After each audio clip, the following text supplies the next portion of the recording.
هەشتی مارس ڕۆژی جیهانی ژنان کەی سەری هەڵداوە و لە چیەوە هاتووە؟ ڕۆژی جیهانی ژنان کە لە بنەڕەتدا تایبەتمەندە بە ڕۆژی جیهانی ژنانی کرێکار بەر لەوەی ڕێکخراوەی نەتەوە یەکگرتوەکان لە ساڵی 1975 وەک ڕۆژێکی فەرمی تایبەت بە ژناندانی پێدابنێت لە زۆرێک لە وڵاتان لە ڕێکەوتی جیاجیادا یادکراوەتەوە.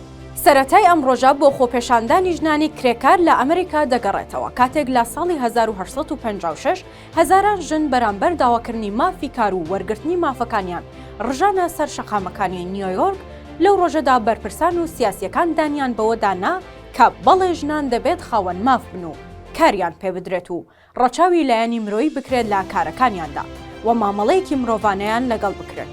لە 8 مارسی 1970 هەزاران ژن کە زۆرینەیان لە کارگەکانی ڕسمی و چنین کاریان دەکرد ڕژانە سەر شەقامەکانی نیویۆرک و داوای کەمکردنەوەی کاتژمێرەکانی کارکردنیان دەکرد. لەگەڵ ئەم داوایشدا داوای بەشداری ژنان دەکرا لە هەڵبژاردنەکاندا تا ژنیش بتوانێت خاوەنی دەنگی خۆی بێت. تا ساڵی 1913 ژنانی ئەمریکا لە 28 دوای هەموو ساڵێکدا یادی ڕۆژە مێژوویەکەی خۆیان کردوتەوە. هەریەکە لە ژنانی وڵاتانی ئەڵمانیا، دانیمارک و سویسرا و نەمسا تا ساڵی 1990 لە 19 مارسدا ئاهەنگ و چالاکیەکانی تایبەت بە ژنانیان سازداوە. ژنانی رووسیاش وەک ژنانی زۆرینەی وڵاتانی دیکە بۆ داواکردنی مافەکانیان ڕژاونەتە سەر شەقامەکان و لە 1913 تا 1970 سەرەکی ترین داوایان بەشداریکردنیان بۆ لە هەڵبژاردنەکاندا. تا دوجار بەرپرسانی ئەو وڵاتە لە 8 مارسی 1970 بە داوای بەشداری ژنان لە هەڵبژاردنەکان ڕازی بوون و ئەو ڕۆژەش بۆ ژنانی ڕووس ڕۆژێکی مێژوویی بوو. تا ساڵی 1975 ژنانی هەر وڵاتێک بەجیا ڕۆژی مێژووی خۆیان یاد کردوتەوە. لەو ساڵەدا ڕێکخراوەی نەتەوە یەکگرتووەکان بە بڕیارێک 8 مارس دەکاتە ڕۆژی جیهانی ژنان و لەو ساڵە بەدواوە ئەو ڕۆژە بۆتە ڕۆژێکی دیاریکراوی ژنان و تیایدا چالاکی و بۆنەکانی خۆیانی تێدا دەخەنە ڕوو.